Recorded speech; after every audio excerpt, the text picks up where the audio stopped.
नमस्कार, मैं हूं वीरेंद्र कुमार झा और आप देख रहे हैं खबर तक। खबर तक पर दिखाई जाने वाले सुपरहिट फिल्मों की कहानियों की श्रृंखला की अगली कड़ी के रूप में मैं जिस फिल्म की कहानी को लेकर आप सबके समक्ष उपस्थित हुआ हूं वह फिल्म है नो एंट्री। यह फिल्म वर्ष 2005 ईस्वी में रुपहले पर्दे पर प्रदर्शित की गई थी और देश तथा विदेश में मिलाकर कमाई करने के मामले में सबसे अव्वल रही थी। इस फिल्म में मुख्य भूमिका सलमान खान, फरदीन खान और अनिल कपूर ने निभाई थी। यह फिल्म एक हास्य फिल्म थी, इस कारण इसमें कोई परंपरागत खलनायक नहीं था। वहीं इस फिल्म में लारा दत्ता, ईशा देओल और बिपाशा बसु आदि कलाकारों ने सहायक कलाकार की भूमिका निभाई थी। इस फिल्म में कई बेहतरीन नृत्य और श्रुतिमधुर संगीत का समावेशन किया गया था। इस फिल्म के संगीतकार थे समीर और फिल्म के गानों को अलीशा चिनाय, अलका याग्निक, कुमार सानू, सुनिधि चौहान ने स्वरबद्ध किया था। इस फिल्म का एक गाना इश्क द गली बिच नो एंट्री, इश्क द गली बिच नो एंट्री ने उस वर्ष काफी शोहरत बटोरी थी। तो आइए जानते हैं क्या है फिल्म नो एंट्री की पूरी कहानी। फिल्म नो एंट्री की कहानी की शुरुआत एक अखबार के मालिक किशन संघानिया, जिसकी भूमिका अनिल कपूर ने निभाई है, उसके ऑफिस जाने के लिए जल्दी तैयार होने के दृश्य से होती है। ऑफिस जाने के लिए जब वो अपना बैग लेकर निकलने लगता है तब उसकी पत्नी काजल सिंघानिया, जिसकी भूमिका लारा दत्ता ने निभाई है, वह किशन से कहाँ जाने को लेकर सवाल करती है। इस पर किशन कहता है कि तुम हमेशा मुझ पर शक करती हो, लेकिन मैं वैसा नहीं हूँ। अभी मैं ऑफिस जा रहा हूँ और जल्दी में हूँ। काजल किशन को नाश्ता करके जाने की बात करती है और जबरन किशन को नाश्ता करा देती है। किशन के जाने के बाद वह वहाँ अपनी नौकरानी को एक भड़काऊ कपड़े में देखती है तो वह उस पर अपने पति को फंसाने का शक करती है और उसे ढंग के कपड़े पहनने के लिए कहती है। ऑफिस जाते वक्त एक फाइल लेना भूल जाने के कारण किशन वापस घर लौटता है और नौकरानी से अपनी पत्नी काजल के कहाँ होने को लेकर सवाल करता है। इस पर उसकी नौकरानी कहती है कि मेम साहब अभी स्नान करने गई हुई हैं और उन्हें 1 घंटा लगेगा। काजल उस दोनों के बीच हो रही इस बात को सुन लेती है और फिर मन ही मन यह शंका करने लगती है कि उसके स्नान करने के दौरान उसके पति इस नौकरानी के साथ बहाना बनाकर इश्क फरमा रहे हैं। फिर वह जल्दी से बाथरूम से बाहर आकर जब वहाँ अपने पति को नहीं पाती है तो नौकरानी से पूछती है कि किशन कहाँ गया, क्या वह यहाँ आया था। इस पर नौकरानी कहती है वह आए तो ज़रूर थे लेकिन तुरंत चले गए। तब उस नौकरानी पर शक करते हुए उसे बाकी महीने के पूरे पैसे देते हुए यहाँ काम पर नहीं आने की बात करती है। पहले तो नौकरानी उसे नौकरी नहीं छुड़वाने की गुहार लगाती है, लेकिन उसके नहीं मानने पर कहती है कि मैं तो कई घरों में काम करती हूँ और हर जगह मालकिन के साथ मालिक भी होते हैं, लेकिन तुम्हारी तरह कोई मालकिन मुझ पर शक नहीं करती है और तुम अगर ऐसा करती रहोगी तो एक दिन अपने पति से भी हाथ धो बैठोगी। किशन के अखबार में एक व्यक्ति शेखर सक्सेना, जिसकी भूमिका फरदीन खान ने निभाई है, काम करता है। एक दिन वह अखबार में छापने के लिए एक खबर लाता है जिसे देखकर किशन कहता है कि एक मंत्री के विरुद्ध बिना किसी आधार के उसके लड़कियों से इश्क फरमाने जैसी खबरें नहीं लिखी जा सकती है। इस पर वह बताता है कि जल्दी ही इसका सबूत लेकर आने वाला है। तब शेखर छुपकर उस मंत्री की कई लड़कियों के साथ मस्ती करते हुए तस्वीर खींचकर अखबार के मालिक किशन को दे देता है और किशन से कहता है कि इस तरह की खबरें छापने से उसके अखबार की बिक्री बहुत बढ़ जाएगी। इस पर किशन कहता है कुछ ही दिनों के बाद तुम्हें ऐसी तस्वीर मिलेगी ही नहीं, क्योंकि लोग या तो सचेत हो जाएंगे या सुधर जाएंगे। इस पर शेखर कहता है कि सब कोई सुधर जाए लेकिन आपका दोस्त प्रेम खन्ना, जिसकी भूमिका सलमान खान ने निभाई है, वह नहीं सुधरेगा और हमारे अखबार को मसाला मिलते रहेगा। प्रेम की पत्नी पूजा खन्ना, जिसकी भूमिका ईशा देओल ने निभाई है, वह अपने पति से बेइंतहा प्यार करती है और उस पर पूरा भरोसा करती है, लेकिन उसका पति प्रेम बाहर कई लड़कियों से इश्क फरमाते रहता है। उसकी पत्नी उसे ऐसा करते देख न ले, उस पर कोई शक न करने लगे, इसलिए वह जब इन लड़कियों से बाहर इश्क फरमाते रहता है तो पहले इस बात की तसल्ली कर लेता है कि उसकी पत्नी पूजा इस समय क्या कर रही है। एक दिन जब प्रेम कई लड़कियों से इश्क फरमा रहा होता है तभी शेखर अखबार के मालिक किशन के साथ वहां आता है और फटाफट प्रेम की लड़कियों के संग इश्क फरमाते हुए कई तस्वीरें खींच लेता है। प्रेम जब शेखर से उन तस्वीरों को मांगता है तो शेखर कहता है कि वह इन तस्वीरों को उसकी पत्नी को दे आएगा। तभी प्रेम कुछ पुलिस अधिकारी को वहां बुला लेता है और कहता है कि इस क्षेत्र में तस्वीर खींचना प्रतिबंधित है, लेकिन शेखर ने यहाँ तस्वीर खींची है और ऐसे में अगर यहाँ कोई दुर्घटना घटती है तो इसका जिम्मेदार यह दोनों व्यक्ति होंगे। तब पुलिस किशन और शेखर को अपने साथ आने के लिए कहती है। इस पर शेखर पुलिस को बताता है कि उसके कैमरे में कोई रोल नहीं है और न ही उसने कोई तस्वीर खींची है। तब पुलिस उसे छोड़ देती है। अखबार में मंत्री की रंगरेलियां करती तस्वीर को देखकर उसकी पत्नी उसे अखबार से उसे पीटते हुए कहती है कि अगर फिर उसने ऐसी हरकत की तो यह उसे मारकर खुद विधवा बन जाएगी। एक दिन शेखर एक होटल में जाता है तो यह किसी की लिखी हुई प्रेम पत्र को वहाँ पाता है। वह उसे पढ़कर मोड़कर एक तरफ फेंक देता है। जो वहाँ बैठी संजना सक्सेना, जिसकी भूमिका सेलेना जेटली ने निभाई है और जो वहाँ उस समय अपने दोस्तों के साथ मस्ती कर रही होती है, उसके टेबल पर गिर जाता है। संजना की सहेली उसे पढ़ती है तो पाती है कि उसमें लिखा है कि उसकी प्रेमिका ने खुदकुशी कर ली है। ऐसे में यह खुद भी खुदकुशी कर उसके पास चला जाएगा। यह सुनकर संजना शेखर के पास आकर उसे ऐसा करने से मना करने के लिए आती है तो पाती है कि शेखर वहां से उठकर कहीं चला गया है। शेखर के साथ आया व्यक्ति उसे बताता है कि वह सुसाइड पॉइंट पर गया है तो संजना की बेचैनी और बढ़ जाती है और वह अपनी सहेली के साथ सुसाइड पॉइंट पर आती है। शेखर वहाँ लिखी पंक्तियों को पढ़ कर उसकी नकल करता है, जिसे देखकर संजना को लगता है कि वह आत्महत्या करने वाला है। संजना और उसकी सहेली मिलकर शेखर को ऐसा नहीं करने के लिए कह रही होती है। तभी अचानक शेखर वहां से फिसल जाता है और नीचे की एक चट्टान पकड़कर ऊपर आने की जद्दोजहद करने लगता है। यह देख संजना और उसकी सहेली अपने अधो वस्त्र को उतारकर उसकी रस्सी बनाकर शेखर की ओर फेंकती है। शेखर उस रस्सी को पकड़कर ऊपर आता है और संजना तथा उसकी सहेलियों को अर्धनग्न अवस्था में देखकर वहां से चला जाता है। यह देखकर संजना अपनी सहेली से कहती है कि इसके माता पिता को चलकर इस बात की जानकारी देते हैं ताकि वह इसे समझा सके। किशन एक दिन अपनी पत्नी काजल को लेकर एक मेले में जाता है। वहाँ एक भाग्य बाँचने वाला व्यक्ति से मिलता है। काजल किशन से कहती है कि वे दोनों चलकर उससे अपने अपने भाग्य के बारे में जानकारी प्राप्त करे। किशन इसे ढोंग बताते हुए इससे इनकार करता है। तब काजल उसे ज़बरदस्ती वहाँ ले जाती है। वहाँ वह व्यक्ति तोता के कहे अनुसार कार्ड को उठाकर उसका भाग्य बाँचते हुए कहता है कि किशन की 2 पत्नी है और दूसरी पत्नी से उसे बच्चा भी है। यह सुनकर उसकी पत्नी काफ़ी गुस्सा आ जाती है और किशन के लाख सफाई देने के बावजूद उस पर शक करने लगती है। तभी प्रेम अपनी पत्नी पूजा के साथ वहां आ जाता है। वह भी अपना भाग्य उसे व्यक्ति से बचवाता है। वह व्यक्ति प्रेम को बहुत बड़ा चरित्रवान बताता है। यह सुनकर काजल उस व्यक्ति की बात को सही मानते हुए गुस्सा कर वहाँ से भाग जाती है। तब पूजा उसे मनाकर सबको साथ लेकर उसके घर चली जाती है। यहाँ काजल प्रेम को अपने दोस्तों यानी अपने पति को समझाने के लिए कहती है। प्रेम किशन को समझाने की बात कहकर उसे लेकर बाहर चला जाता है। प्रेम किशन को एक विद्यालय में लेकर आता है। यहाँ बॉबी, जिसकी भूमिका बिपाशा बसु ने निभाई है, वह एक आइटम डांस प्रस्तुत करती है। प्रेम उसके साथ खूब मस्ती करता है और किशन से उसे मिलवाता है। किशन जब उसे हाथ जोड़कर प्रणाम करता है तो प्रेम और बॉबी दोनों उस पर ताना मारते हुए कहते हैं कि यह कोई मंदिर नहीं है, यह वेश्यालय है। और फिर बॉबी किशन को आलिंगनबद्ध कर लेती है। किशन इससे और असहज महसूस करते हुए जल्दी उसके आलिंगन से मुक्त हो जाता है और वहाँ से अपना घर चला आता है। यहाँ जो उसकी पत्नी काजल उसके शरीर से परफ्यूम की सुगंध महसूस करती है तो उससे सुगंध को लेकर सवाल करती है। तब किशन उसे झूठ बोल देता है कि प्रेम उसे अपने एक दोस्त के पास ले गया था जो इत्र बेचता था। वहाँ इसके मना करने पर भी उसने इसे इत्र लगा दिया। तब काजल इस इत्र की प्रशंसा करते हुए उसे रोज़ इत्र लगाने की बात करती है। किशन पूजा को वहाँ नहीं देखकर उसके कहाँ होने को लेकर सवाल करता है। तब काजल बताती है कि वह अपना घर चली गई है। यह सुनकर किशन बहुत खुश होता है कि आज प्रेम जरूर फंस जाएगा। प्रेम पूजा के आने कि अपने घर में नहीं होने और किशन के घर में होने की बात जानकर बॉबी के साथ खूब रंगरलियाँ मनाता है और फिर उससे यह शर्त लगाते हुए कि अगर वह किशन को फंसा लेगी तो यह उसे 2 लाख रुपये देगा। बॉबी इसे स्वीकार कर लेती है और तब प्रेम अपना घर चला आता है। शराब के नशे में जब प्रेम अपना घर आता है तो यहाँ अपनी पत्नी पूजा को घर में पाता है। इस पर पूजा उससे पूछती है कि उसने शराब क्यों पी ली है। तब वह झूठ बोल देता है कि उसके ऑफिस के एक व्यक्ति ने उसे बताया कि शराब पीने से पत्नी के प्रति प्रेम और बढ़ जाता है, इसलिए इसकी परीक्षा करने के लिए उसने शराब पी ली है। पूजा प्रेम के इस बहकावे में आ जाती है और उसे अपना सच्चा प्रेमी मानती है। प्रेम से लगाई गई 2 लाख रुपये की शर्त जीतने के लिए बॉबी प्रेम के द्वारा बताए गए किशन के ऑफिस में आ जाती है और उसे अपने साथ साथ यह कहकर घूमने ले जाती है कि मेरे संग रहने पर तुम्हें सिर्फ आनंद ही मिलेगा, मैं तुम्हारी पत्नी की तरह तुम्हारी जेब नहीं काटूंगी।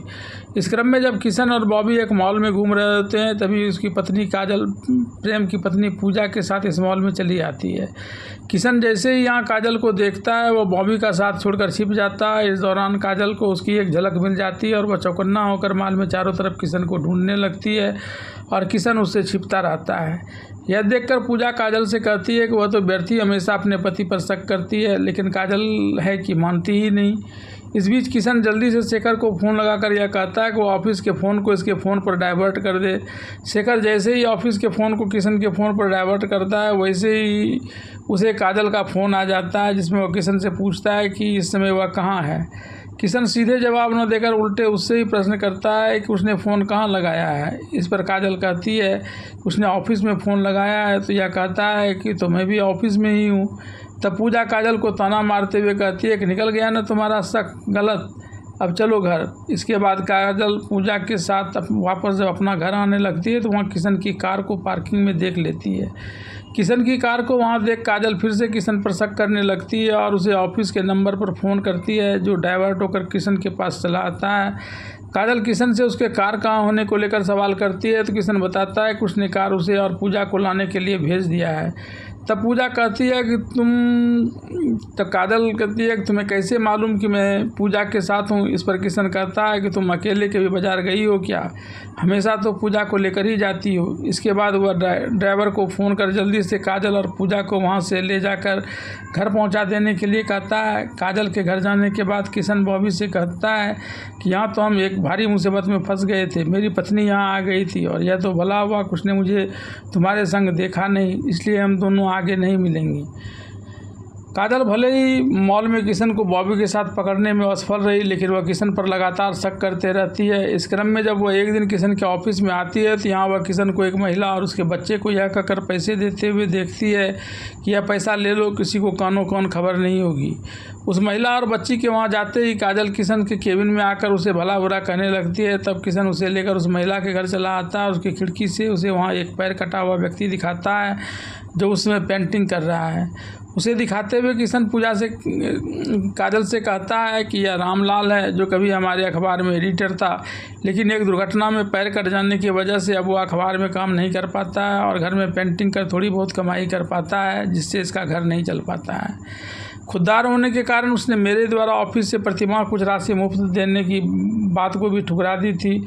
ऐसे में जब उसके घर की हालत बहुत बिगड़ गई तब मैंने इसकी पत्नी को सारी बात समझाई और रुपये दिए, जिसे तुमने देखा। यह देखकर काजल किशन से कहती है कि उसने नायक की उस पर शक किया। काजल को जब किशन से यह पता चलता है कि शेखर के पास रहने के लिए घर नहीं है तो वह उसे अपना गेस्ट हाउस से रहने के लिए दे देती है। वह शेखर से कहती है कि यहाँ चूहे बहुत हैं, इसलिए वह चूहा को मारने की कोई व्यवस्था कर ले और यहाँ मज़ा से रहे।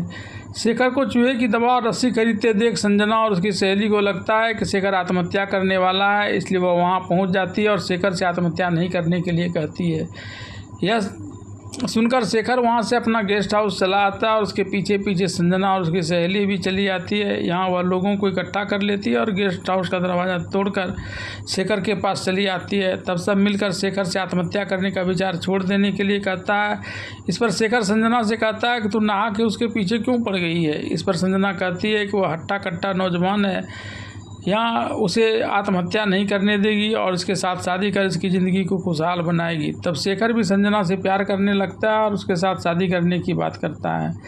किशन को बॉबी के प्रेम जाल में फंसाने में असफल होने के बावजूद प्रेम अपना प्रयास जारी रखता है। एक दिन वह किशन के ऑफिस में आता है और उसे एक ही पत्नी के साथ खूंटे की तरह बंधे रहने की बात कहकर अन्य लड़कियों के साथ मज़े लेने की बात बताता है। फिर वह पत्नी से डरने की बात कहकर उस पर ताना मारता है। तब किशन उसे बताता है कि आज से तीसरे दिन जब काजल अजमेर जाएगी तब वह बॉबी को उसके पास भेज दे।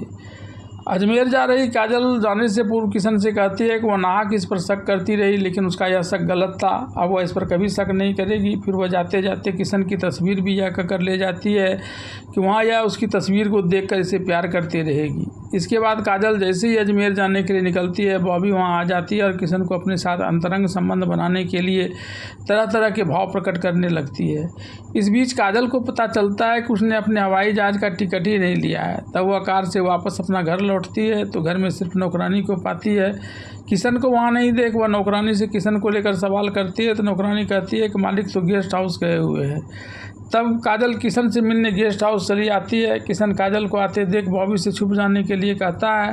काजल जब कमरे में प्रवेश करती है तो वहाँ किसी लड़की की जूती देखती है। इस पर वह किशन से इस जूती को लेकर सवाल करती है कि लड़की की जूती यहाँ कैसे आई। इस पर किशन कहता है या तो शेखर ही बता सकता है। फिर वह काजल को जल्दी जल्दी वहाँ से जाने के लिए कहता है कि ऐसा न करने पर उसकी फ़्लाइट मिस कर जाएगी। काजल जब वहाँ से जाने लगती है तभी बॉबी जहाँ छुपी हुई है वहाँ एक कॉकरोच निकल आता है और वह चीखते हुए वहाँ से बाहर चली आती है। काजल लड़की की चीख सुनकर वहाँ आ जाती है और किशन से बॉबी को लेकर तरह तरह के सवाल करती है। तब तक शेखर भी वहाँ चला आता है। शेखर को वहाँ आया देख किशन काजल से कहता है कि बॉबी शेखर की पत्नी है। फिर वह इशारे में शेखर को यह बात स्वीकार कर लेने के लिए कहता है और शेखर इसे स्वीकार कर लेता है। तब काजल बॉबी से कहती है कि उसे अब छिप कर रहने की कोई ज़रूरत नहीं है, उसका कोई कुछ नहीं बिगाड़ पाएगा और कोई कुछ भी कर ले या उसकी शादी शेखर से करवा देगी। अजमेर से वापस आकर काजल अपने शादी की वर्षगांठ बड़े धूमधाम से मनाने की योजना बनाती है और किशन से शेखर और बॉबी को साथ लेकर यहाँ आने की बात कहती है। पहले तो किशन सारी बातों को जानते हुए उसे लेकर आने से नानुकुर करता है, लेकिन काजल इस पर अड़ जाती है कि उसे हर हाल में शेखर और बॉबी को अपनी शादी के वर्षगांठ समारोह में लाना ही पड़ेगा। किशन जब शेखर से यह बात कहता है तो शेखर नाराज़ हो जाता है, लेकिन फिर किशन कहता है कि इसने उस पर बहुत आसान किए हैं, इसलिए वह भी इस पर आसान करे, क्योंकि ऐसा न करने पर काजल आत्महत्या तक कर सकती है। फिर वह शेखर को भरोसा देता है कि हर हाल में बॉबी से उसकी शादी करा देगा। तब कहीं जाकर शेखर किशन की शादी के वर्षगांठ कार्यक्रम में बॉबी के साथ आने की सहमति देता है। शेखर की सहमति मिलने के बाद जब किशन बॉबी को ढूंढने के लिए जाता है तो बॉबी वहाँ उसे क्लब में नहीं मिलती है। बहुत ढूंढने पर बॉबी एक होटल में अपने आशिक के साथ मिलती है। किशन उसे सारी बात बताते हुए 2 घंटे के लिए अपने विवाह के वर्षगांठ कार्यक्रम में शेखर के साथ पत्नी बनकर आने की बात करता है। इस पर बॉबी उसे अच्छा खासा पैसा मांग लेती है। काजल के डर से किशन बॉबी को पैसा देकर वहाँ आने के लिए राजी कर लेता है। इस कार्यक्रम में एक प्रश्नोत्तरी का कार्यक्रम था। इसमें सबसे अच्छा जवाब शेखर और बॉबी ने दिया, इस कारण उन दोनों को बेस्ट कपल का अवार्ड दिया गया। इस अवार्ड को देने के लिए वही मंत्री आया था जिसकी एक बार शेखर ने लड़कियों के साथ रंगरेलियां मनाते हुए फ़ोटो खींची थी और जिसे देखकर उसकी पत्नी ने उसे काफ़ी भला बुरा कहा था। वह बॉबी और शेखर को लेकर कई सवाल करता है। तब किशन उसे किसी तरह बहलाकर वहाँ से वापस भेज देता है। इसके बाद किशन शेखर की शादी संजना से कराने के लिए शेखर को लेकर संजना के घर उसके माता पिता से बात करने के लिए आता है। किशन शेखर की बहुत प्रशंसा करता है, जिससे प्रभावित होकर संजना के माता पिता संजना की शादी शेखर से करने के लिए तैयार हो जाती है। इस बीच वहाँ एक अनहोना घटना घटती है। पैसे की खातिर बॉबी एक व्यक्ति के साथ होटल में ठहरी हुई है। वहाँ पुलिस रेड कर देह व्यापार के नाम पर उसे पकड़ लेती है और उस पर मामला दर्ज कराने की बात करती है। यह सुनकर बॉबी पहले तो उस व्यक्ति को अपना भाई बता देती है और जब पुलिस उसे उसके पति को लेकर सवाल करती है तब वह पुलिस को लेकर संजना के घर चली आती है और शेखर की तरफ इशारा करती है कि वह उसका पति है। बात को बिगड़ता देख किशन आगे बढ़कर बॉबी को अपनी पत्नी बता देता है और पुलिस से वहां जाने के लिए कहता है। इसके बाद शेखर और संजना की शादी तय हो जाती है। शेखर और संजना की शादी में काजल नहीं पहुंचे, इसके लिए किशन काजल से रविवार के दिन अपने फुफेरे भाई की शादी में जाने की बात करता है, क्योंकि वह जानता है कि फुफेरे भाई की शादी में काजल नहीं जाएगी, क्योंकि वह लोग किशन की शादी काजल की जगह दूसरी लड़की से करवाने वाले थे। काजल के वहाँ जाने से इनकार करने पर किशन और शेखर खुश हो जाते हैं। उसकी यह खुशी तब और बढ़ जाती है जब काजल उन दोनों को बताती है कि रविवार के दिन वह अपनी एक सहेली की शादी में जाने वाली है। शेखर और संजना की शादी में किशन भी खूब मस्ती करता है। तभी काजल वहाँ आती हुई दिखाई पड़ती है। काजल को वहाँ आया देख किशन और शेखर दोनों के चेहरे फक पड़ जाते हैं। काजल की नज़रों से बचने के लिए किशन भागता है तो कई बार वह लड़कियों से टकरा जाता है, जिस पर लड़कियां उसे लेकर खूब फप्तियां कसती हैं, लेकिन आखिर काजल उसके सामने आ ही जाती है और उससे तरह तरह के सवाल करती है। हालांकि किशन जो अब तक झूठ बोलने में माहिर हो गया है, किसी तरह से अपना बचाव करने में सफल हो जाता है। तब काजल की नज़र शेखर पर पड़ती है जो दूल्हा के वेश में है। यह उसके ड्रेस को लेकर सवाल करती है कि उसने दूल्हे का पोशाक क्यों पहना है। इस पर शेखर कहता है कि उसके दोस्त की शादी है और उसके दोस्त ने उसे ऐसा कपड़ा पहनने के लिए मजबूर किया है। तभी पंडित जी वर को वहाँ बुलाते हैं। शेखर बहाना बनाकर वहाँ से विवाह मंडप पर चला आता है, लेकिन उसकी नज़रें काजल पर ही टिकी रह जाती है, क्योंकि काजल उसे वहाँ वर के रूप में देखकर हंगामा न खड़ा कर दे। इसलिए शेखर काजल से अपना मुंह छिपाने के लिए कभी कोई फल तो कभी कुछ और चीज़ से अपने चेहरे को ढक लेता है। उसकी यह हरकत देख संजना असहज हो जाती है। किशन यह देखकर काजल को वहाँ से हटाने के लिए हार्ट अटैक होने का नाटक करता है और काजल को लेकर वहाँ से डॉक्टर के पास चला आता है। डॉक्टर किशन का चेकअप करने के बाद बताता है कि उसे भविष्य में हार्ट अटैक और किडनी फेल्योर का खतरा है, इसलिए वह शांति से रहने के लिए स्विट्जरलैंड चला जाए और फिर वह उसे एक होटल का पता भी देता है। होटल में किशन वहाँ मौजूद गार्ड को अपना सामान और काजल को रूम में पहुँचा देने के लिए कहता है और होटल के नीचे से फ़ोन कर शेखर को बताता है कि वह मस्ती से अपना हनीमून मनाए, क्योंकि वह काजल को लेकर वहाँ से स्विट्ज़रलैंड चला आया है। बातचीत के क्रम में जब पता चलता है कि शेखर भी स्विट्ज़रलैंड आया हुआ और वहाँ के एक होटल में ठहरा हुआ है, तब इन दोनों की मुसीबत फिर से एक बार बढ़ जाती है। इस मुसीबत से बचने के लिए किशन और शेखर एक योजना बनाते हैं कि वह संजना और काजल को आमने सामने आने ही नहीं देगा, क्योंकि उसे डर था कि काजल तो बॉबी को संजना की पत्नी मानता है, संजना को देखकर वह कहीं इसका पोल नहीं खोल दे। अभी ये दोनों इस प्रकार की बातें कर ही रहे थे कि तभी वहाँ बॉबी एक व्यक्ति के साथ आती हुई नज़र पड़ती है। बॉबी किशन और शेखर को देखकर कुछ पैसा ऐंठने के उद्देश्य से वहाँ चली आती है। किशन उसे पैसे देकर इन दोनों का साथ छोड़ देने के लिए राज़ी कर लेता है। तभी काजल की नज़र शेखर पर पड़ती है और वह उसे बधाई देने चली आती है। पोल खुल जाने के डर से किशन काजल को यह कहते हुए कि शेखर को अभी वह अपनी पत्नी के साथ आराम करने दे, वहाँ से लेकर होटल के दूसरे भाग में चला आता है, जहाँ इस समय नाच गाने का दौर चल रहा है। काजल जब यहाँ बॉबी को किसी अन्य के साथ नाचते देखती है तो वो गुस्सा जाती है और शेखर को सब कुछ बताने के लिए चली आती है। यहाँ जब वह शेखर को संजना के साथ देखती है तो शेखर पर गुस्सा हुए कहती है कि तुम एक दूसरी लड़की के साथ रंगरेलियाँ मना रहे हो और वहाँ तुम्हारी पत्नी दूसरे मर्द के साथ रंगरेली मना रही है। फिर वह संजना को शेखर की पत्नी के रूप में बॉबी के होने की बात बता देती है, जो वहाँ एक दूसरे मर्द के साथ नाच कर रही होती है। यह सुनकर संजना भी भड़क जाती है और काजल से कहती है कि वह तो किशन की पत्नी है, शेखर की नहीं। कुल मिलाकर यहाँ स्थिति तनावपूर्ण हो जाती है और इसके बाद तब सभी वहाँ से भारत वापस लौट आते हैं। भारत आने पर किशन के अखबार का एक कर्मचारी किशन और शेखर को बताता है कि वह अपनी पत्नियों को मनाने के लिए आप लोगों के पास एक ही रास्ता है, आप दूसरे की पत्नी के पास जाकर अपनी पत्नी की बुराई करें और उस कारण से बॉबी के पास जाने की बात उसे बताएं। इधर संजना स्विट्ज़रलैंड में काजल के साथ बुरा व्यवहार करने को लेकर माफ़ी मांगने उसके घर आती है और काजल भी ऐसे ही उद्देश्य लिए संजना के घर आती है। इस तरह से ये दोनों अपने घर की जगह दूसरे के घर में रहते हुए एक दूसरे के लौटने का इंतजार कर रही होती है। तभी अपना उद्देश्य लिए किशन और शेखर वहाँ आ जाता है। संजना और काजल के एक दूसरे घर में रहने की बात से अनजान ये दोनों अपनी योजना के अनुसार दूसरे की पत्नी की जगह अपने ही पत्नी को बुरा बताते हुए बॉबी के पास जाने की बात स्वीकार करता है, जिससे दोनों भड़क जाती है और अपने पति को तलाक का नोटिस भिजवा देती है। तलाक की नोटिस मिलने पर शेखर और किशन दोनों इस मामले के लिए प्रेम को जिम्मेदार मानता है और प्रेम को फ़ोन लगाकर सारी बातें बताता है, जो इसमें अपनी पत्नी से दूर कई लड़कियों के साथ रंगरेलियाँ मना रहा होता है। इन दोनों को सही मायने में मुसीबत में फंसा जान प्रेम वहाँ से चला आता है और काजल और संजना को यह बताता है कि वास्तव में बॉबी उसकी दूसरी पत्नी है। अपनी दो पत्नियों के लिए वो अपने पिता को जिम्मेदार बताते हुए काजल और संजना से कहता है कि दरअसल वह बचपन से ही बॉबी से प्यार करता था और उससे शादी करना चाहता था, लेकिन उसके पिता जो दिल के मरीज थे बॉबी से नफरत करते थे। उन्होंने पूजा से मेरी शादी तय कर दी थी। उनके हृदय रोगी होने की बात जानकर मैं उनके के अनुसार पूजा से भी शादी कर ली और अपने मन के अनुसार बॉबी से भी। काम के सिलसिला में जब मैं बाहर जाता था तो बॉबी को इन दोनों की निगरानी में रखकर चला जाता था। प्रेम की बात को वहाँ आई पूजा सुन लेती है और उसे इतनी बड़ी बात छुपाने के लिए उसे नाराज़ होकर उसे तलाक देने की बात करती है। किशन और शेखर के बाद जब प्रेम की पत्नी भी उससे नाराज़ हो जाती है तो सारा सच बताने के लिए वे तीनों बॉबी के पास आते हैं। सारा दोष अपने माथे पर लेने के लिए बॉबी प्रेम से 20,000 रुपये की मांग करती है। इस पर प्रेम उससे कहता है कि उसने इसे लाखों लाख रुपये कमाई करवाई है, लेकिन इसके छोटे से काम के लिए वो इससे पैसे लेने पर अड़ी हुई है। प्रेम से पैसे लेकर जब बॉबी उसके कहे अनुसार काम करने के लिए तैयार होने जाती है, तभी प्रेम को यह पता चलता है कि बॉबी के पति कोमा में एक अस्पताल में भर्ती हैं, जिसके लिए उसे रोज़ 20,000 अस्पताल में जमा करने होते हैं। इसके बाद प्रेम बॉबी को सारी योजना बताने के साथ साथ उसके पति के इलाज का सारा खर्च वहन करने की बात करता है और वहाँ से किशन और शेखर के साथ चला आता है। तय योजना के अनुसार प्रेम, किशन और शेखर सुसाइड पॉइंट पर जाते हैं। बॉबी काजल संजना का पूजा के पास जाकर खुद को सबसे बड़ा दोषी बताते हुए उन तीनों को पाक साफ करार देती है और अपने पत्नियों के गम से दुखी होकर सुसाइड पॉइंट पर जाने की बात बताती है। तब काजल, संजना और पूजा तीनों सुसाइड पॉइंट पर आती है तो यहाँ प्रेम और शेखर को पहाड़ की एक चोटी से खाई में लटका हुआ पाती है।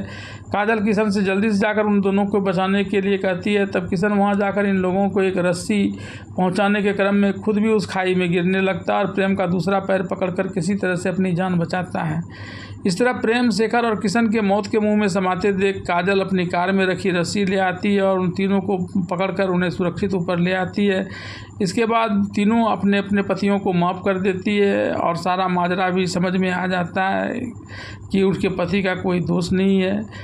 और तब उसके पति भी आगे से ऐसी हरकत ना करने और सिर्फ उनसे ही प्यार करने की बात करता है। इस दृश्य के साथ ही फिल्म नो एंट्री की कहानी यहीं समाप्त हो जाती है।